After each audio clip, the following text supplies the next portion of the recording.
Estamos en el último capítulo del libro de Colosenses, empezamos el versículo 7 y vamos a terminar hoy hasta el versículo 18. En la media hora que tenemos, a ver si alcanzamos a llegar. Yo creo que sí. Para algunos puede pensar que este es un pasaje un poco aburrido, con todos esos nombres, y que no parece tan edificante, que no parece que tuviera pues mucha enseñanza. Pero por lo contrario, hermanos, estos pasajes son bonitos y tienen mucha ilustración para nosotros. Por ejemplo, cuando usted piensa en los pasajes de las genealogías, uno dice, bueno, algunos ni las leen, ¿cierto? Y no sirve de mucho leerla si uno no hace un estudio concienzudo de las genealogías. Pues haciendo el estudio es que se da uno cuenta del valor que tienen esos pasajes que hablan de las genealogías. Pero vamos a leer el versículo 7. Dice, todo lo que a mí se refiere, está hablando Pablo, no, os lo hará saber Tíquico, amado hermano y fiel ministro y consiervo en el Señor. Tengo que recordarles, hermanos, que Pablo está preso en una casa, en una detención domiciliaria en Roma. Cuando Pablo llega a Roma, lo confiscan en esa casa. Él tiene ciertos privilegios ahí, eso usted lo encuentra terminando el capítulo 28 del libro de los Hechos, y nos dice eso. Entonces él está en esa casa y permiten que lo visiten. Muchos hermanos van y lo visitan. Después lo pasan a una cárcel rigurosa, como una cueva, donde las condiciones, hermanos, carcelarias son terribles. Pero todavía aquí, en este pasaje, en esa casa en Roma, escribió las dos cartas de Colosenses y de Efesios. Y dice entonces, el cual, versículo 8, está hablando de Tíquico, el cual he enviado a vosotros para esto mismo, para que conozca lo que a vosotros se refiere y conforte vuestros corazones. La comunicación con esas iglesias y con esos hermanos pues era muy difícil, ¿no es cierto? Pues no, los correos eran humanos, ¿verdad? Entonces tenían que mandar delegaciones que se demoraban, hermanos, semanas en llegar. Versículo 9.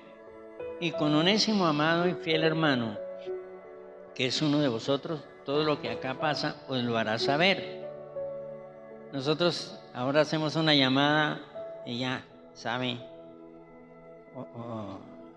todo lo que pasa en torno a nosotros, o conocemos lo que pasa en torno a otros. Dice, versículo 10, Aristarco, mi compañero de prisiones, os saluda.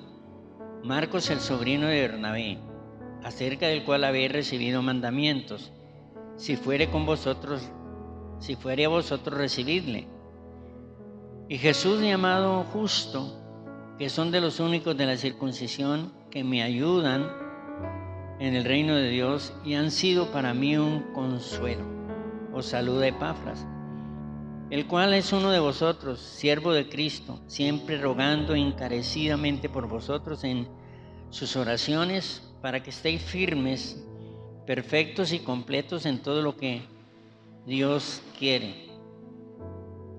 Porque de él doy testimonio de que tiene gran solicitud por vosotros y de los que están en la Odisea y de los que están en Hierápolis.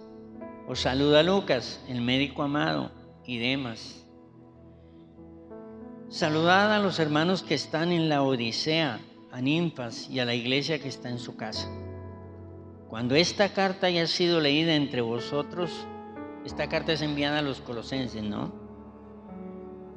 Haced que también sea leída en la iglesia de Laodicenses, y que la de la Odisea Es decir, son dos cartas que están llevando Tíquico y Onésimo, son los portadores de esas cartas.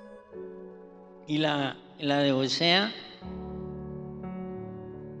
la leáis también vosotros. Decida al equipo, mira que cumplas el ministerio que recibiste del Señor.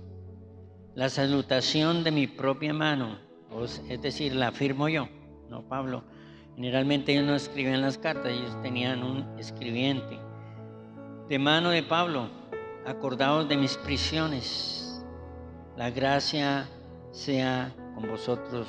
Amén y amén y amén. A mí particularmente me parece bonito este pasaje, hermanos.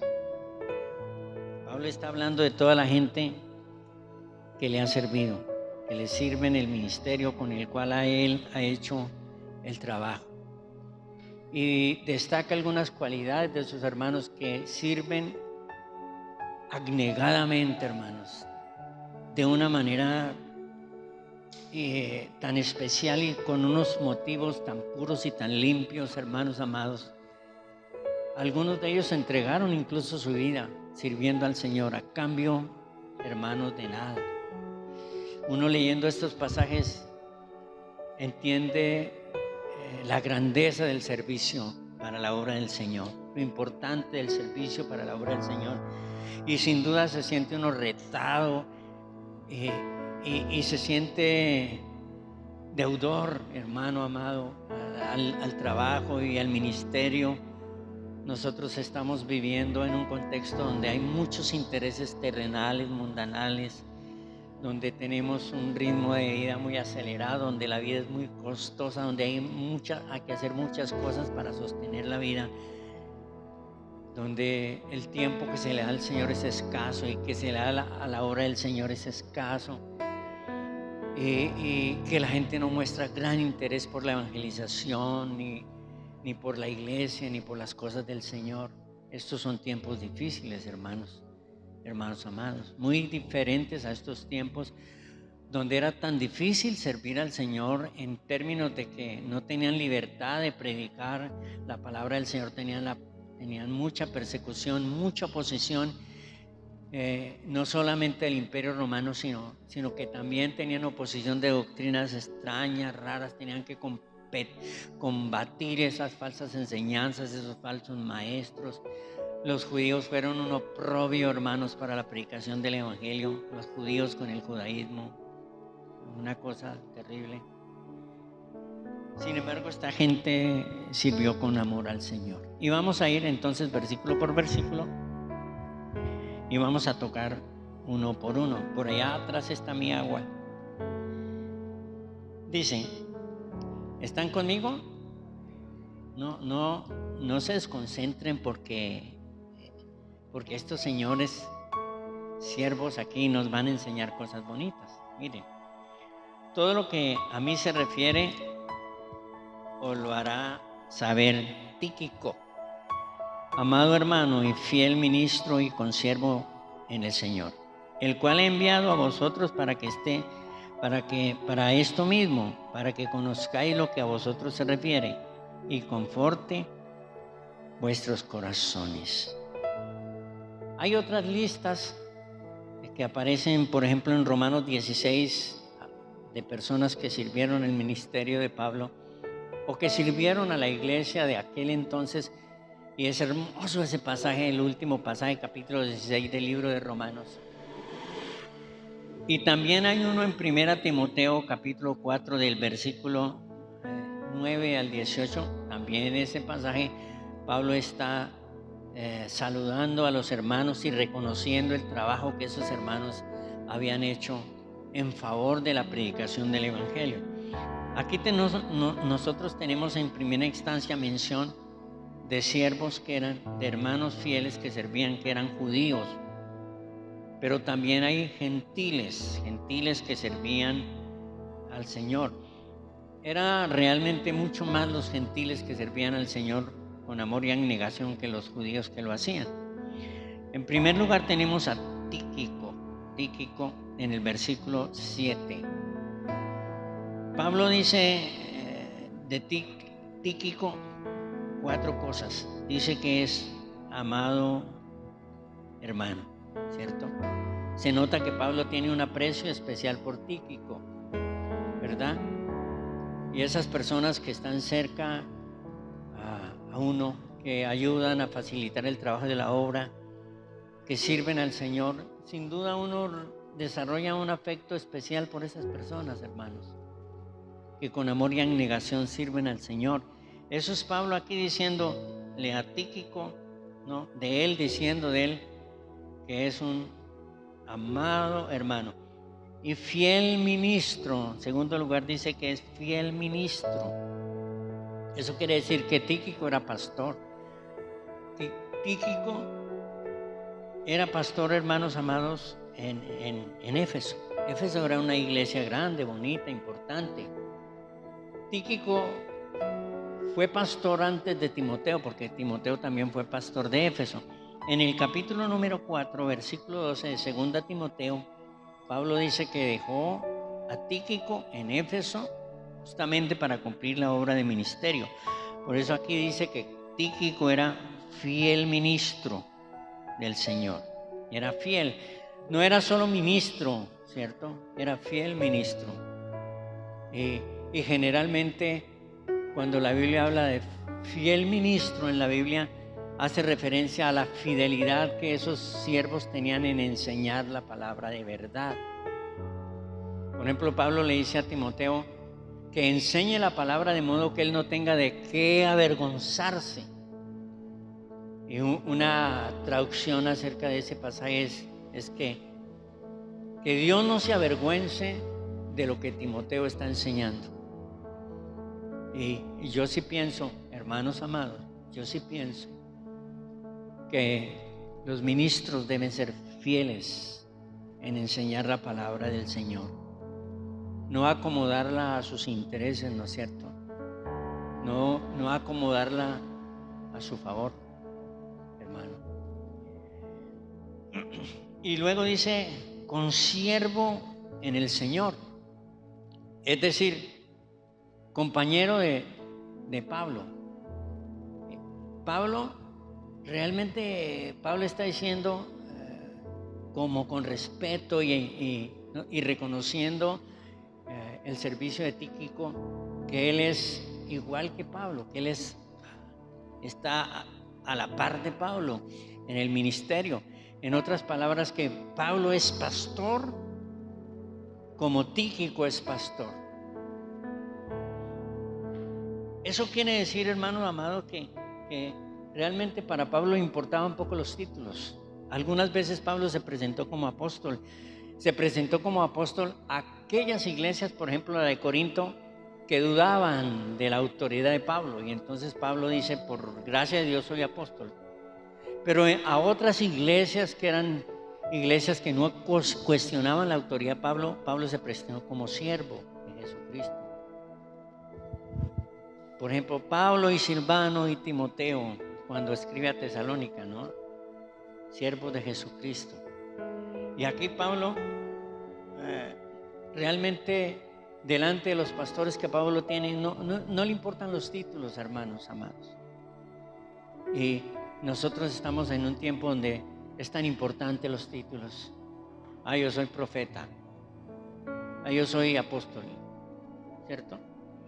Nadie quiere ser ahora pastor porque el pastor es un título muy devaluado, pues, en cuanto a la fama ministerial. Entonces uno tiene que ser apóstol. Y si no lo nombran apóstol, entonces uno se nombra apóstol. Me encontré un hermano que era miembro y líder de una iglesia en Honda. Y dividió la iglesia y creó su grupito. Y un día me lo encontré y le pregunté, hola, ¿y usted qué está haciendo? Y yo estoy pastoreando una iglesia. Aquí, bueno, después me enteré que le había hecho una división al pastor. Y me dijo, y ahora yo soy apóstol. Y sacó una tarjeta y me la dio, apóstol. Hermano. Qué tristeza, ¿cierto, hermanos? Qué tristeza esa arrogancia. Pero Pablo no es así, hermanos. Pablo le puede llamar a Tíquico consiervo, lo puede llamar consiervo. Es una nota de reconocimiento y respeto del apóstol Pablo. Luego viene el segundo en la lista, versículo 9, que es Onésimo. Onésimo, amado y fiel hermano, que es uno de vosotros. Todo lo que acá pasa os lo hará saber. Este versículo también me sorprende a mí, hermanos. Onésimo era esclavo de Filemón. Filemón era un creyente rico y ferviente. Filemón era un creyente rico y ferviente a tal punto que Filemón tenía una iglesia en su casa. Eso dice Filemón versículo 2, porque no tiene sino un capítulo.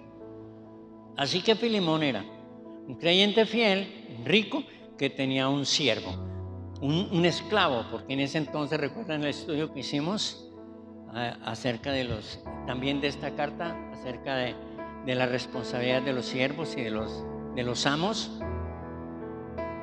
Pues los cristianos, hermanos cristianos que tenían riquezas o que eran terratenientes o que tenían haciendas, pues tenían siervos también, tenían esclavos. Y Onésimo fue esclavo de Filemón.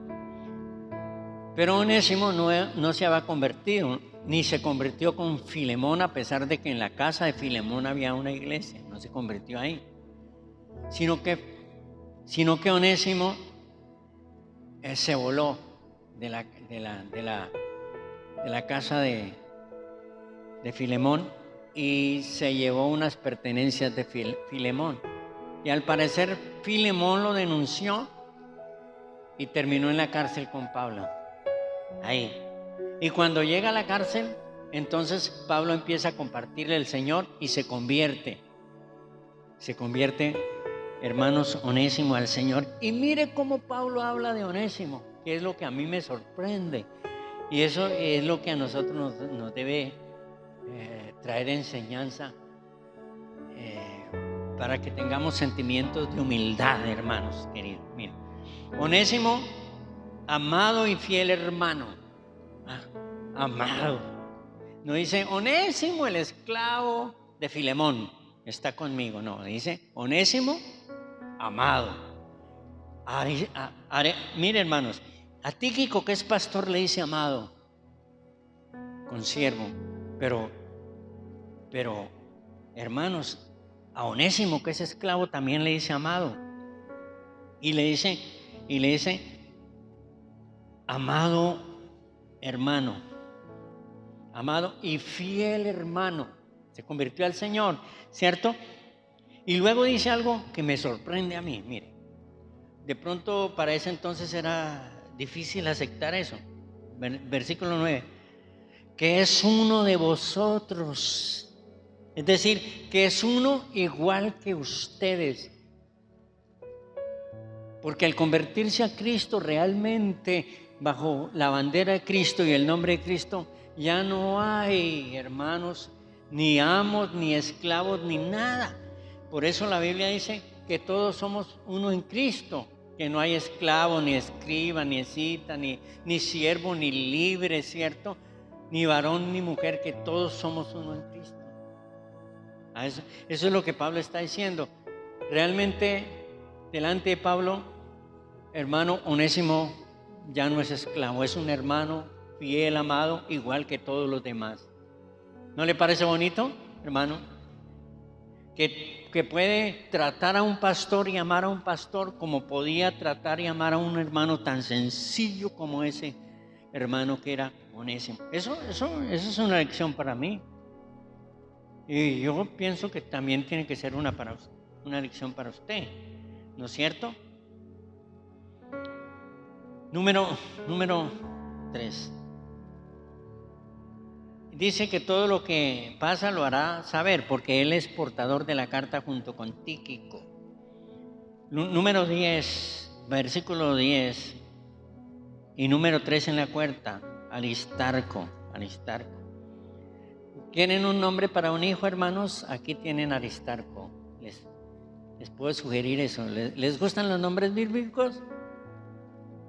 A A ver quién se anima de los que se van a casar a ponerle al hijo Aristarco. Bueno, Onésimo es pasable, ¿cierto? Tíquico, ¿no le quieren poner a uno Tíquico? ¿No? Aristarco, hermanos. Dice Aristarco, mi compañero de prisión es su salud. No dice nada más, mi compañero de prisión es su salud. ¿Sabe qué encontré yo de Aristarco, hermanos? Que me sorprende mucho. Es que Aristarco se hizo siervo de Pablo, se hizo esclavo de Pablo para poder servir a Pablo y entrar a la cárcel y estar con Pablo en la cárcel, hermanos. Es decir, Aristarco perdió la libertad con el fin de servir al evangelio, de servir a Pablo, porque Pablo tenía un centro misionero en esa cárcel. Pablo estaba compartiendo a todos los que llegaban.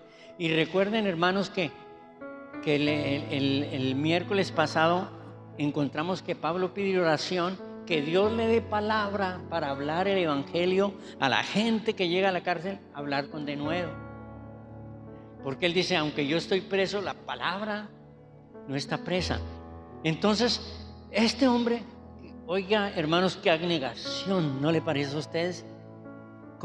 ¿Cómo cree usted que una persona con el fin de servir al Señor, ¿no?, se va a someter a ser esclavo y a estar en una cárcel cuando no tendría por qué hacerlo? Esas son cosas, esas son lecciones tremendas. A veces uno le dice a un hermano, ¿usted me puede ayudar a predicar tal día? Hermano, y no sé, hermano, tengo tantas obligaciones, tantas cosas, Uno ve tanta falta de abnegación hoy, hermanos, por el servicio. Cuando nosotros íbamos a abrir la iglesia, entonces yo le dije a un hermano, necesito personas que me ayuden en la desinfección. De hecho, no hay sin uno que lo está haciendo. Ojalá hubieran más hermanos para que reemplazaran a ese hermano que está haciendo la desinfección. Y le dije a ese más bien joven, le dice, tiene como unos 30 años. Le dije a ese hermano, había venido mucho tiempo aquí a culto y hasta, bueno, no quiero ser más puntual pues para que no lo acusen. Y le digo yo, necesito que usted me ayude, no todos los cultos, pero sí en algunos cultos con la desinfección. Y vino y me dijo, pues, pastor, pues, claro, yo le ayudo, pero ya en el momento de ayudar, vino y me dijo, pastor, yo le presto la máquina, pero no le puedo ayudar. ¿Por qué? Le dije yo. Me dijo, porque mi mamá no me deja. Y hay 30 años. Me dijo, su mamá no lo deja. No, me diga, no, mi mamá no me deja venir a ayudarle. Y de hecho no ha venido ni a un culto.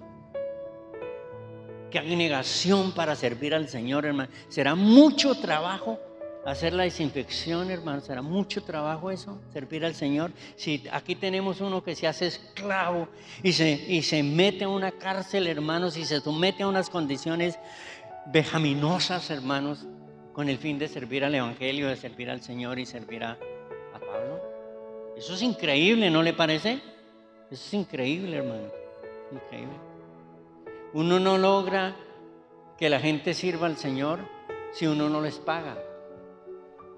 ¿Usted cree que Pablo tenía su salario para pagar a toda esta gente que servía? No, todos servían voluntariamente, todos lo hacían por amor. Pablo no tenía un peso, hermano, no tenía ni para comer. Es que Pablo mismo dice que no tiene para comer. ¿Ven, hermano?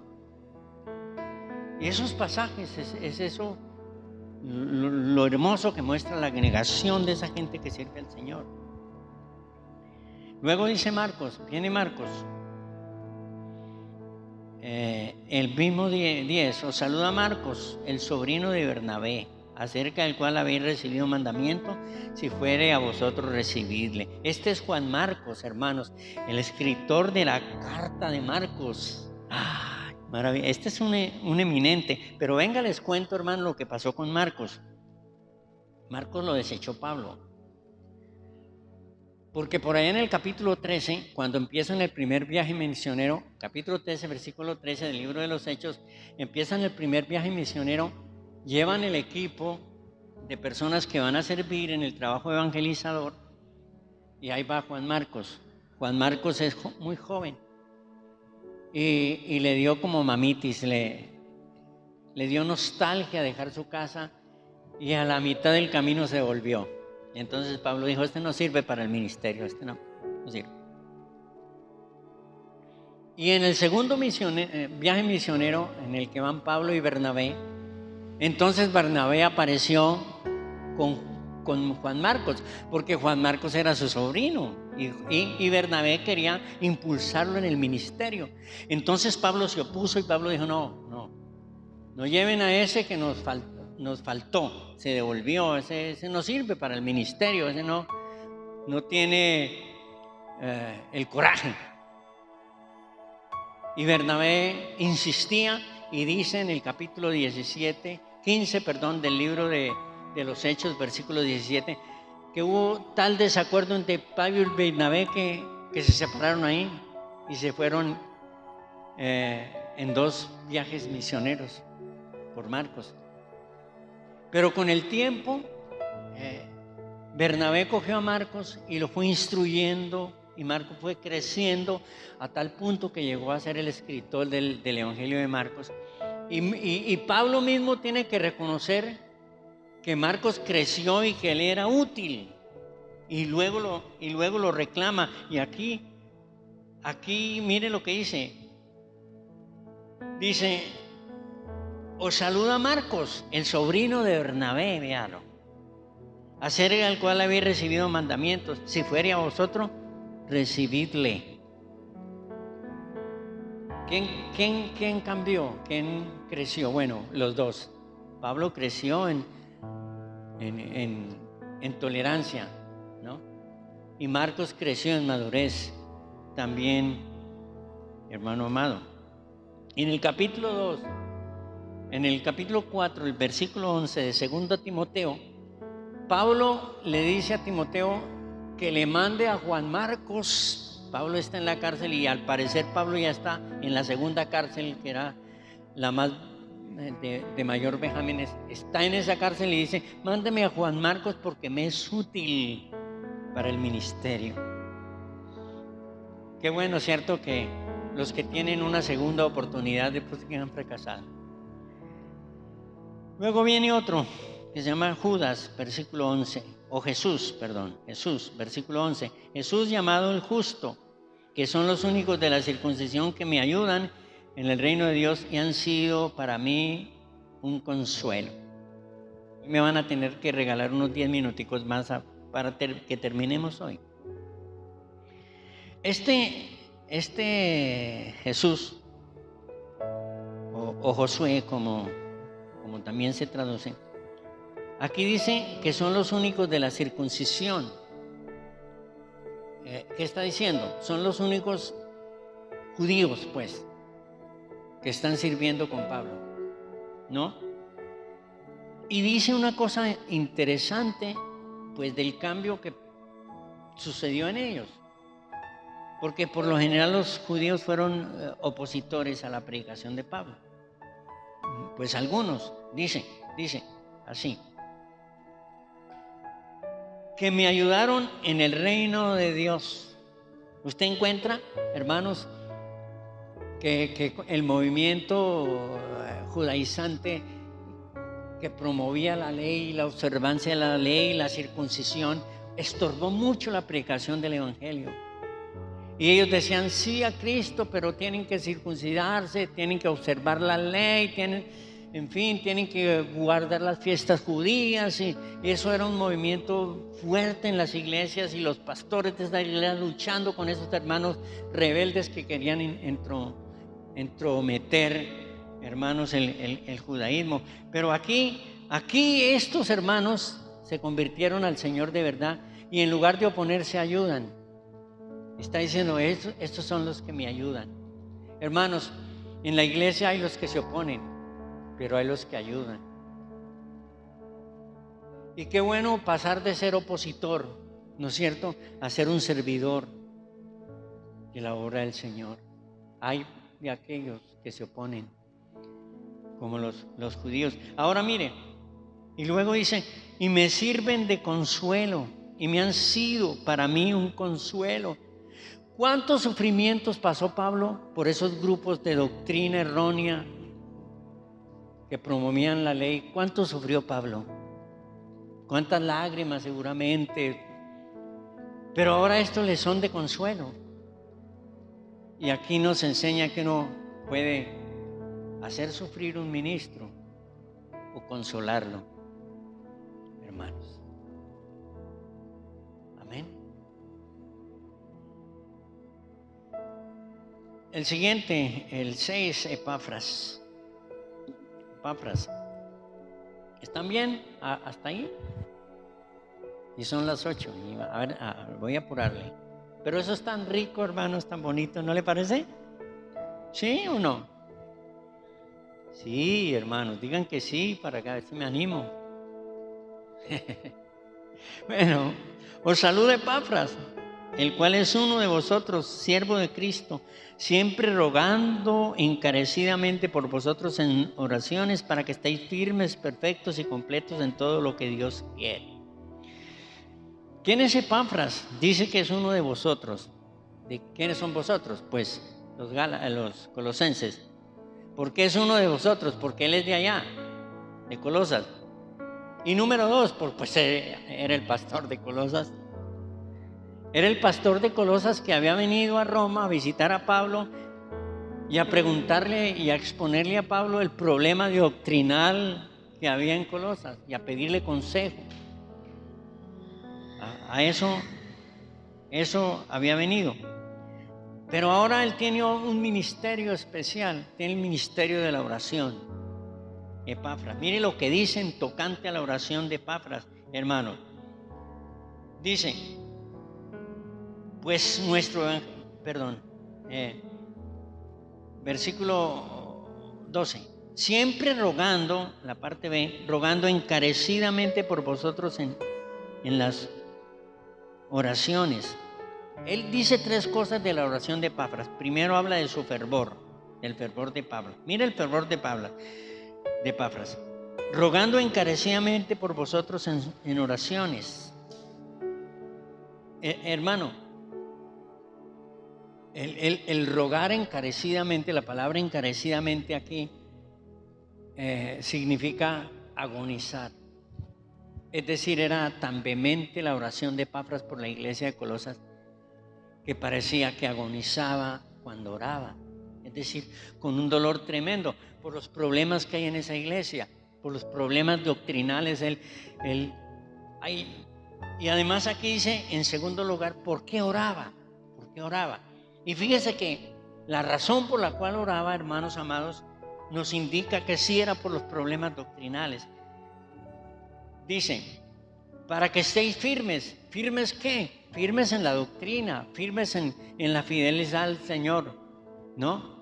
Luego dice, perfectos. Perfectos quiere decir maduros en la fe. Es tan importante que los hermanos sean maduros en la fe. Amén. Es tan importante que los hermanos en su madurez empiecen a tener discernimiento y a discernir quién es de Dios y quién no es de Dios. Máximo cuando estamos en un contexto cristiano evangélico donde hay tanto engaño, hermanos. Se necesita madurez para discernir, hermano. Y luego dice, completos en todo lo que Dios quiere. Y completo quiere decir convencidos de la voluntad de Dios, convencidos de lo que Dios quiere. ¿Qué hacer con esos grupos de falsa doctrina que están en la iglesia, hermanos? Echarlos, no los echaron, ¿no? Pero podían estar firmes ellos en la doctrina, crecer en cuanto al discernimiento, ¿no es cierto? Para decir eso es bueno, eso no es de Dios. Eso. En la iglesia sí que se necesitan personas que digan eso es de Dios, eso no es de Dios. Eso. Amén. Que disciernan. y que tengan convicción. Y luego viene el siguiente. Y mire la diligencia de él. Dice Pablo, yo doy testimonio de que tiene gran solicitud por vosotros y por los que están en la Odisea y los que están en Neápolis. Este Epafras era un intercesor no solamente por Colosas, sino por otras 2 iglesias más que él conocía. ¿Cómo se necesitan hermanos que oren por la obra del Señor? Amén. Y que oren con esa pasión así, con una pasión agónica. Y luego sigue Lucas. Os saluda Lucas, el médico amado. ¿Y Lucas, cuál Lucas es este? Pues el que escribió el libro de Lucas y el que escribió el libro de los Hechos. Era médico. Amén. Y es curioso que Lucas en los evangelios, uno pensaría que Lucas va a ser fuerte en escribir acerca de los milagros de Jesús. No, Lucas fue muy fuerte en escribir acerca de las parábolas. El mayor número de parábolas nosotros le encontramos en Lucas. En Marcos encontramos el mayor número de milagros y en Mateo. Pero aquí dice que Lucas era médico, ¿no? Y luego dice de Demas, dice médico amado y Demas. De Demas no dice nada, ¿no? Pero haciendo un estudio acerca de Demas, ¿quién era Demas? Hay 3 tiempos en la vida de Demas, 3 tiempos. El primer tiempo es un tiempo fervoroso. Demas es fervoroso al comienzo. Y por allá en Filemón, versículo 24, habla de la devoción de él. Y habla de que él integró el equipo con Marcos, Aristarco y Lucas. Y que estaban sirviendo al Señor en el equipo misionero, en el trabajo de la obra ferviente. Pero aquí no dice nada. Aquí dice, en segundo lugar, el segundo tiempo es un tiempo como de apatía, ¿no? Como que Demas está marchitando. Fue muy fervoroso y sirvió al Señor y trabajó, pero ya no lo está haciendo lo mismo. No sabemos qué le pasó a Demas. Bueno, o sí sabemos, más adelante lo vamos a ver. Y el tercer tiempo de Demas es un tiempo de apostasía, porque Demas se apartó. Fue fervoroso, fue decayendo y luego se apartó. Y así hay hermanos en la iglesia. Y tengo muchos en mente, de muchos que hoy incluso están en el mundo y que sirvieron hasta en la directiva de la iglesia, si quieres saber, pero que hoy están afuera, en el mundo. En 2 Timoteo, capítulo 4, versículo 10, dice, Demas me ha desamparado, amando más este mundo. Dice, se apartó, amando más el mundo.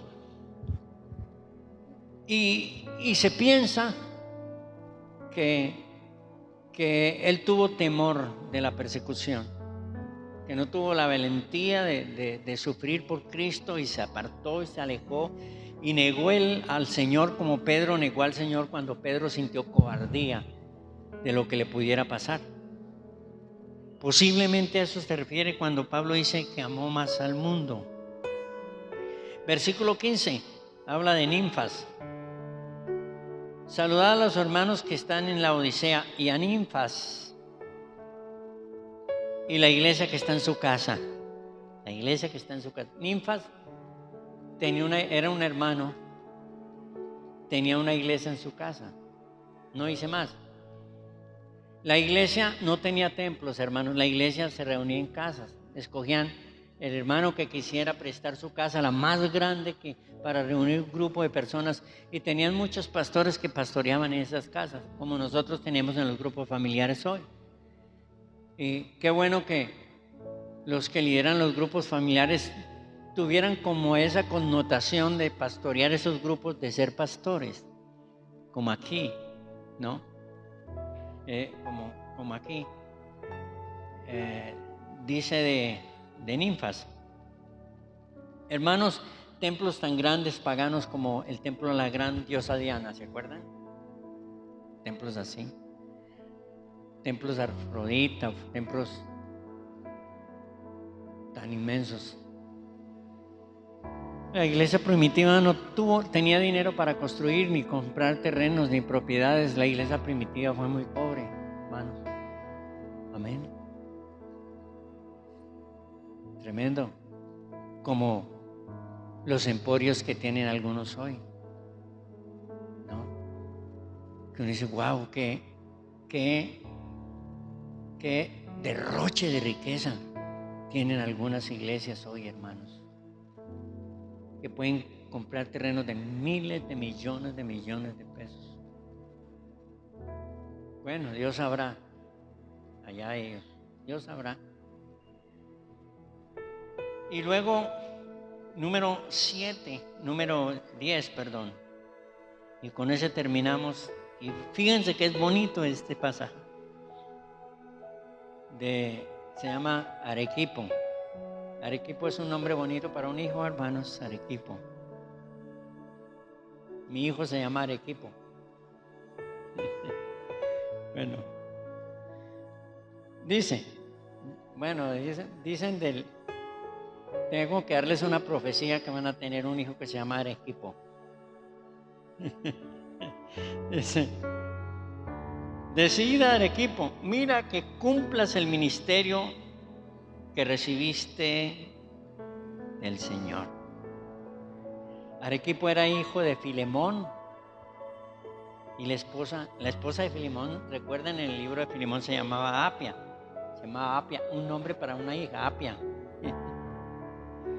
Son nombres griegos, hermanos. Y en esa casa, pues recuerden, había fervor, había una iglesia. Y el hijo, hermanos, de Filemón era pastor y se llamaba Arequipo. Y Arequipo fue a pastorear a Colosas después de que salió Epafras de Colosas. Y está ya pastoreando.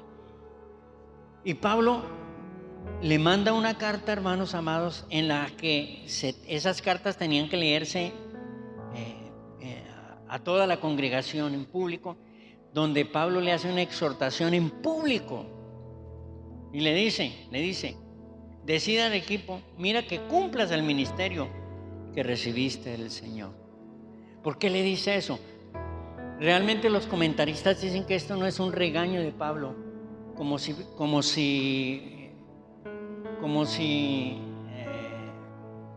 Arequipo no se estuviera dejando el ministerio, ocupándose en cosas seculares o qué sé yo, sino más bien animándole por la problemática que había en esa iglesia, porque esa iglesia no era fácil de pastorear, con esos movimientos de los gnósticos y esas filosofías de los gnósticos y de los judíos y esas extrañas doctrinas ahí, y toda esa gente viendo visiones y recibiendo revelaciones y metidos en la iglesia ahí, hermanos, trayendo traumatismo a la iglesia. Pues era muy difícil pastorear esa iglesia. Entonces Pablo le dice, cumple tu ministerio, es decir, enfrenta a esos falsos, enfrenta a esos falsos movimientos, enfrenta a esos visionarios, enfrenta a esos que tienen revelaciones extrañas y raras que confunden a la iglesia. Enfréntalos, cumple tu ministerio, hermano amado. Amén. Qué bonito pasaje, ¿no le parece, hermanos? Que el Señor bendiga su palabra. Te damos muchas gracias, Señor, esta noche. Bendito Dios, por concedernos este libro tan precioso y podernos deleitar nosotros como esta noche nos hemos gozado con este pasaje, Señor. Dame sabiduría a mí para compartirle a los hermanos, dale entendimiento a los hermanos para asimilar la palabra. Permite que la palabra transforme esta iglesia, Señor. Permite que la palabra transforme nuestras vidas, Señor. Te lo suplicamos, bendito Dios. En el nombre de Jesús. Amén.